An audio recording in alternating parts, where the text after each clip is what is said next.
夜晚打游戏时遇到一个女辅助，为了给孩子洗澡贪方便，竟把不到1岁的小孩放炉子上，结果因为打游戏忘记时间，孩子被煮熟了。射手私信我说打野有问题，他找上我们，还像是预先知道我们住哪里一样。你信不信待会提出什么办法的也会是他？他这句话才刚发出来，我就看到群里打野果然在出主意了。各位，我倒是有个好办法，不知道你们愿不愿意听听看？跟射手猜的一模一样。射手假装配合的在群里回应道：你说什么办法？如果那个公主真是鬼的话，那她更能找到我们了。我们总不能等着她找上门来。我想，要不我们上门去找她吧，给她祭拜一下，让她放过我们。看到她这么离谱的提议，我脑子里冒出一个念头，这不是让我们去送死吗？射手也给我发来私信说道：你看，他果然提出这种馊主意了是吧？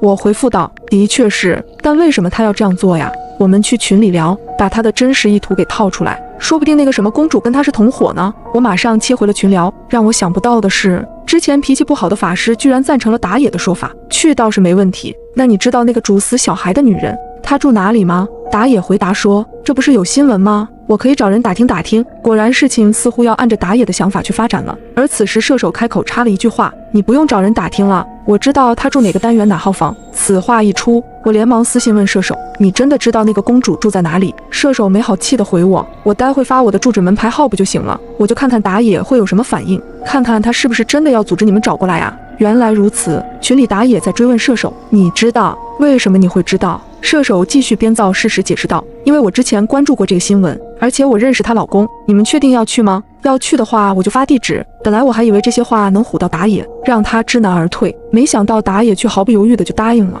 那还用说，赶紧发出来。射手倒是行云流水的把地址打了出来，然后还挑衅般说道：就是这里了，怎样？现在一起过去，在门口集中。我更懵了，按这个情节，我们是要到射手家里去聚一趟的感觉了。可就在这个时候，不多话的法师却突然开口：你到底是什么人？为什么要这样捉弄我们？我们到底哪里得罪你了？这句话更是把我弄迷惑了。而说出这句话的同时，法师居然发出了他跟射手的私聊截图。我惊讶地发现，他俩聊天的内容几乎与我的聊天一样，也是怀疑打野，也是说要把自己的地址发到群聊里。最要命的是，法师还补上一句话：这就是煮死孩子那个女人的地址啊！我惊呆了。想不到这个射手一面私下挑起我们对打野的怀疑，一面做着引诱我们去那个女人家这种事。最重要的是，他为什么会知道那个女人的地址？在拆穿他之后，法师继续追问道：你还骗大家说是你自己的地址，你到底有什么企图？受到质问之后，射手却仍然理直气壮地解释：我并没有什么企图，相信我，我是被逼无奈才这样骗你们的。